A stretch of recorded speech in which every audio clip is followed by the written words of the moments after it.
Hola a todos y bienvenidos un día más al podcast sobre Derecho Marítimo. Y de lo que vamos a hablar hoy es sobre el conocimiento de embarque, el documento marítimo por excelencia, podríamos decir.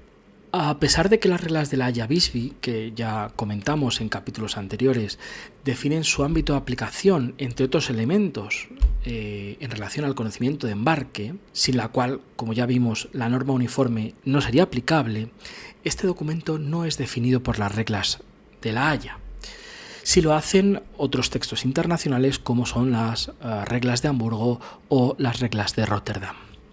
Sí que definen las reglas de la Haya el contrato de transporte marítimo, y al definirlo dicen de él que es el contrato de porte formalizado en un conocimiento de embarque. Sin embargo, el contrato de transporte no se trata en puridad de un contrato formal, sino consensual, y prueba de ello es que el porteador asume obligaciones contractuales previas a la emisión del propio conocimiento de embarque. Vamos a ver ahora cuáles son las tradicionales funciones del conocimiento de embarque, que son tres. Primero las enuncio y luego trato de explicarlas. La primera es título contractual, la segunda título probatorio y la tercera título valor o documento negociable. ¿Qué significa que el conocimiento de embarque es un título contractual? Es que es prueba del contrato de transporte y de su contenido. Es un documento generalmente redactado en un único folio, podríamos así decirlo, con un anverso y un reverso. Así son la mayoría de los modelos de conocimientos de embarque, tanto los elaborados por BIMCO como muchos de los redactados por las navieras para su propio uso. Como documento contractual tiene unas condiciones particulares y unas condiciones generales. Dentro de las condiciones particulares, el propio texto internacional, las reglas de la Haya Visby, nos dicen en su artículo 3.3 cuál es el contenido que debe tener este documento. Y nos habla de marcas, bultos o número de piezas, peso de las mercancías, etc.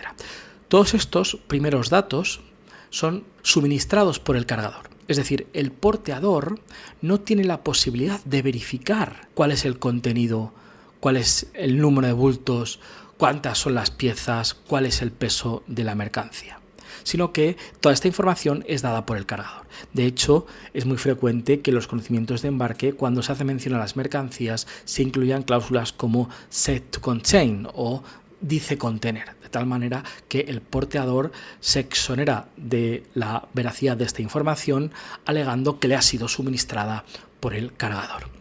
En segundo lugar, el contenido de este documento también nos va a determinar cuál es el estado y condición aparente de las mercancías. Y aquí sí que esto es un elemento que es descrito por el porteador o por sus agentes. ¿Por qué? Porque lo que nos dicen las reglas es que se debe verificar cuál es la condición o el estado aparente, es decir, el que de una mera apariencia, cosa que puede llevar a cabo el porteador por medio de su capitán o de los agentes, puede establecer. De tal manera que si el estado y condición aparente de las mercancías es defectuoso, se deberán emitir reservas, como luego veremos en estos conocimientos de embarque, de tal manera que se permita a posteriori probar cómo fueron recibidas las mercancías por el transportista en el momento de su embarque. Muchas otras de estas condiciones particulares pueden ser los nombres y direcciones de las partes involucradas en el contrato, el buque y su tipología, los puertos de origen, puertos de destino, puertos de escala si hay, cuáles son las fechas tanto de carga, de descarga, de embarque, la firma de las partes, etc. Y luego, junto a estas condiciones particulares, generalmente en el reverso del conocimiento de embarque hay una serie de cláusulas que podríamos calificar de generales y a las cuales también cabe aplicárseles el calificativo de adhesión. ¿Por qué? Porque son normalmente preimpresas por parte del transportista, del porteador, y en la que no hay juego a la negociación. Es decir, el cargador, el interesado en la carga que contrata el servicio del transporte, no puede, a diferencia de lo que sucede en una póliza de fletamento, no puede negociar ninguna de estas cláusulas por lo general. La segunda función es la de título probatorio. Emitido el conocimiento de embarque, tenemos prueba de que se han recibido o se han embarcado las mercancías por el porteador. Y no solo, como decimos, de que se han recibido, sino también cuál es, como hemos hablado antes, su condición y estado. Esta prueba de recepción de las mercancías, así como de su condición y su estado, es una presunción iuris tantum en la relación porteador-cargador. Presunción iuris tantum, como digo, del contenido del documento. Al ser iuris tantum, cabe prueba en contrario. Sin embargo, en la relación porteador-tenedor del conocimiento de embarque, la presunción es iuris et de iure, es decir, no cabe prueba en contrario por parte del transportista. La tercera función, quizás la más estudiada o la más, es el conocimiento de embarque como título-valor, título o documento negociable, ¿no? De él se ha dicho que esta es lo que permite la función económica del documento. ¿Por qué? Porque permite negociar con las mercancías y, por tanto, ir mediante esas sucesivas negociaciones incrementando el valor de las mismas. Como título-valor es un documento representativo de las mercancías. Aunque las reglas de la Llavisby no contemplan las características del conocimiento de embarque como título-valor en sí, esto es admitido universalmente y es admitido de que estos documentos pertenecen a la categoría de los llamados títulos-valores jurídicos reales o representativos, como digo, de las mercancías. Calificación que entraña una función doble, uno como título de crédito y otro como título de traición. Al hablar del título representativo, cuando hablamos del conocimiento de embarque, es porque el poseedor del documento es considerado por el derecho poseedor mediato, no inmediato, porque el poseedor inmediato de la mercancía lo es el transportista, porque están en su buque, en las bodegas del buque, pero sí es poseedor mediato de las mercancías. De alguna manera se puede decir que quien posee el título posee la carga. Aunque la carga, como digo, esté en mitad del océano, en medio o al fondo de una bodega. Esto hace que se puedan negociar y transmitir las mercancías con la transmisión del conocimiento de embarque. De tal manera que si se transmite el conocimiento de embarque, se están transmitiendo las mercancías. Ello permite, como hemos anticipado antes, la venta de las mercancías en tránsito. Pero también decíamos que sirve como título de crédito, en el sentido de que el poseedor jurídico de este documento tiene el derecho a la entrega de las mercancías en el puerto de destino. No solo tiene el derecho a la entrega de las mercancías, sino a disponer de ellas, ese llamado derecho de control, durante el viaje. Y estos derechos vienen incorporados al título. Es más, la posesión regular del conocimiento de embarque, de acuerdo con su ley de circulación, como veremos ahora, ya sea nominativo, a la orden, al portador, es condición indispensable para el ejercicio del derecho. Esto es lo que los ingleses llaman la presentation rule, de tal manera que el capitán del buque, el transportista, solo entregará la mercancía en destino a aquel que le presente el conocimiento de embarque. A menudo, y luego mencionaremos, se entregan las mercancías sin tener el conocimiento de embarque, bien porque el conocimiento de embarque no haya llegado, porque el conocimiento de embarque se haya perdido, porque esté todavía en trámites documentarios. En ese caso, la práctica a menudo ha hecho que las partes tengan que innovar jurídicamente. Y en este sentido se ha extendido el uso de las llamadas Letter of Indemnity o cartas de garantía, en las que el destinatario garantiza ser el legítimo tenedor del conocimiento de embarque, aun no siéndolo como tal en ese momento, de tal manera que le otorga una garantía al porteador que le entrega las mercancías sin la posesión o sin la restitución, como decimos, del conocimiento de embarque. El ejercicio de este derecho a recibir las mercancías viene presidido por los principios tradicionales de todo título de valor: abstracción, autonomía y literalidad. Ello debe entenderse en el sentido de que el transportista no va a poder oponer al destinatario, al que le está reclamando las mercancías, que es el legítimo, como decimos, tenedor del conocimiento de embarque, otras excepciones que las válidamente incorporadas en el título o las que sean aplicables conforme a la normativa que resulte aplicable, ya sea normativa nacional o internacional.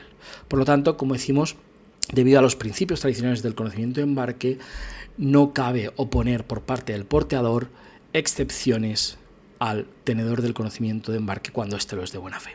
Nos queda por ver, hablando del título del conocimiento de embarque como título valor negociable, cómo circula, cómo se transmite el conocimiento de embarque de una persona u otra. Todos conocéis que un conocimiento de embarque puede ser emitido de manera nominativa. En ese caso, la circulación del conocimiento, cuando hablamos de nominativo, es que está emitido a nombre de una persona determinada. En ese caso, la circulación dependerá del régimen de cesión de créditos mercantiles aplicable al documento. Cuando sea emitido al portador, será transferible por la sola entrega del documento, por la sola traditio del mismo. Y cuando sea emitido a la orden, la transmisión será mediante endoso. Aquí se ha hablado tradicionalmente de dos tipos de endosos limitados. Uno, el endoso para la descarga, y otro, el endoso de garantía. Cuando hablamos del endoso de descarga, es aquel que se realiza en favor de una empresa de carga y descarga o de un agente que está siendo utilizado por el destinatario, de tal manera que no es el destinatario como tal el que va a recibir la mercancía, sino que es un tercero a quien éste le ha nombrado. Y para ello, para habilitarle a la recepción, a retirar las mercancías de manos del porteador y solo a estos efectos, se endosa de esta manera el conocimiento de embarque. El endoso de garantía tiene por finalidad transmitir la posesión, pero a los limitados efectos de servir de garantía o de prenda de otra obligación subyacente, por lo que solo autoriza al endosatario a exigir la entrega con ese limitado fin, el de constituir prendas sobre las mercancías. Una vez analizadas las funciones del conocimiento de embarque, que es quizás la parte más relevante de este documento, me quiero detener muy brevemente en cuáles son los modelos o documentos los llamados documentos similares al conocimiento de embarque. Y aquí hablaremos del conocimiento de embarque directo, del conocimiento recibido para embarque, de las órdenes de entrega o de las booking notes. Por lo general existen dos grandes grupos de conocimiento de embarque. Aquellos que están diseñados para operar cuyo buque ha sido objeto previo de un contrato de fletamento y que por tanto lo que buscan estos conocimientos de embarque es incorporar a este conocimiento de embarque, a esta relación o a este servicio de transporte, el régimen contractual de las charter party. Es decir, tratan de incorporar todo el contenido obligacional de la póliza de fletamento al conocimiento de embarque. Estos son los llamados Trump's Bill of Ladings, que son utilizados por lo general simplemente como documento para la recepción de la mercancía que se transporta, como decimos, bajo un contrato de fletamento. Y un segundo grupo son aquellos que pretenden contener todos los términos del transporte, no por incorporación, sino porque en sí son el único documento de transporte. Es el único título contractual del viaje. Son los llamados Liner Bill of Ladings. Pero aparte de los conocimientos de embarque, como estamos hablando, hay unos documentos que son similares a estos. No son propiamente conocimientos de embarque, pero sí cumplen sus funciones. Y estos documentos similares también son admitidos como elemento documental para la aplicación de las reglas de la IABISBI. En primer lugar es el conocimiento recibido para embarque. Las reglas de la IABISBI recogen la posibilidad de que cuando la mercancía es recibida en un muelle o un almacén portuario por parte del porteador, pero todavía no han sido embarcadas, bien porque el buque no está listo, el buque no ha llegado o por cualquier otro motivo, el agente del porteador que las recibe entregue al que se las entrega, perdón, aquí por la repetición, un conocimiento de embarque de las mercancías en el que da fe de que han sido recibidas para su posterior embarque. Este documento, como decimos, no acredita el embarque, pero sí la recepción de la carga por el porteador y, por tanto, su periodo de responsabilidad o el inicio de su periodo de responsabilidad por custodia. Si el cargador lo solicita, cuando la carga sea efectivamente embarcada a bordo, este conocimiento recibido para embarque será sustituido por un conocimiento de embarque ordinario o simplemente, como es también en la práctica, a dicho conocimiento recibido para embarque se le estampará, se le apostillará una firma que ponga embarcado. Este conocimiento recibido para embarque, pese a no ser un conocimiento de embarque como tal, es aceptado tanto por la práctica comercial como por la práctica bancaria como conocimiento de embarque, como verdadera garantía a efectos de su admisión como título, por ejemplo, en las compraventas documentarias. Otro documento similar es el llamado conocimiento de embarque directo. Este tipo de documentos son utilizados en aquellos casos en los que el viaje marítimo que se va a realizar se descompone en 2 o más trayectos y que estos trayectos además van a ser ejecutados por porteadores sucesivos, ¿vale? O por porteadores diversos, de tal manera que la mercancía sale de un buque y se carga en otro por diferentes porteadores.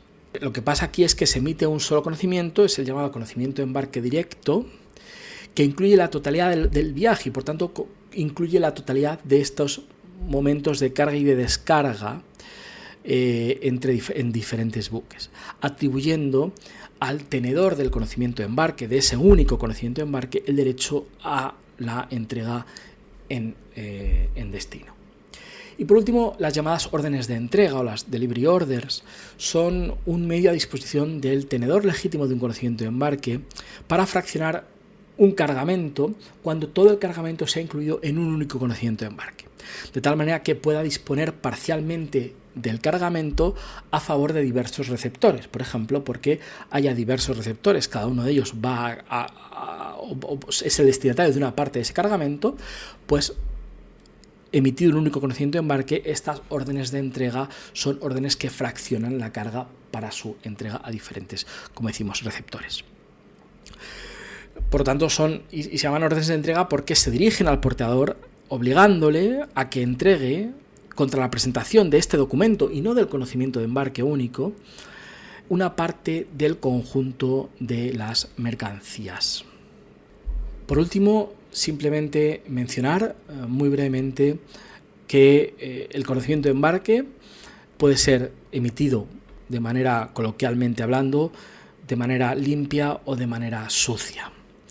De manera limpia es cuando no se especifican en dicho documento reservas, es decir, el documento acredita perfectamente el buen estado y condición de las mercancías. Estos conocimientos de embarque limpios son aceptados única y exclusivamente, por lo tanto, por los bancos cuando se van a llevar a cabo operaciones de financiación o compraventas documentales. Cuando hemos hablado antes de las cláusulas relativas a los datos de las mercancías, las llamadas cláusulas set to contain y similares, este tipo de cláusulas no hacen a un conocimiento de embarque sucio, porque, como decimos, no se dirigen al estado de las mercancías, sino a la mera cantidad, a un mero dato objetivo del peso de la mercancía, del número de bultos, etcétera, que, como decimos, es información aportada por el cargador. Por el contrario, los conocimientos de embarque sucios son aquellos en los que el capitán o un agente, a la hora de emitir el conocimiento de embarque, cuando está recibiendo la carga, emite reservas, bien porque quiere dejar constancia de que las mercancías que se están embarcando en el buque tienen algún tipo de daño, tienen algún tipo de desperfecto, de tal manera que cuando sean entregadas en destino no se le pueda achacar al viaje dicho deterioro. Al igual que para la entrega hablábamos de Letters of Indemnity, también en este momento, en el momento de la recepción, a menudo se emiten por parte de los interesados en la carga cartas de garantía en favor del transportista, de tal manera que en lugar de emitir un conocimiento de embarque sucio, emita un conocimiento de embarque limpio. Como decimos, cartas de garantía que se dan en la relación cargador-porteador y que no son oponibles frente al tenedor del conocimiento de embarque.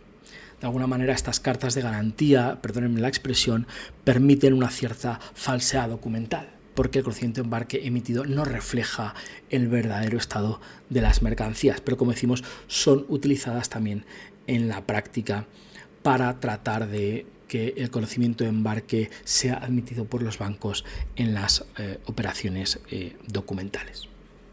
Hasta aquí habríamos analizado el conocimiento de embarque. Hay algunos otros documentos también utilizados en el transporte de mercancías. Quizás el más importante es la carta de porte, que pese a no ser un documento negociable y por tanto no ser o no estar dentro del ámbito de aplicación de las reglas de la JABISB, sí que mantiene la función probatoria y contractual de las que hemos hablado anteriormente. Y quedaría por analizar, y lo dejaremos para otro capítulo, es el conocimiento de embarque electrónico. Quiero dedicar un capítulo expreso a este tipo de documentos que cada vez más están empezando a ser utilizados en la práctica. Por tanto, dejamos aquí esta introducción al conocimiento de embarque, habiendo visto de manera breve y de manera concisa sus funciones, los modelos y documentos similares que se usan en la práctica, así como las reservas que a menudo se emiten en dichos documentos. Espero que esta introducción o que este análisis del conocimiento de embarque os haya parecido interesante y nos escuchamos en el próximo capítulo del podcast sobre Derecho Marítimo.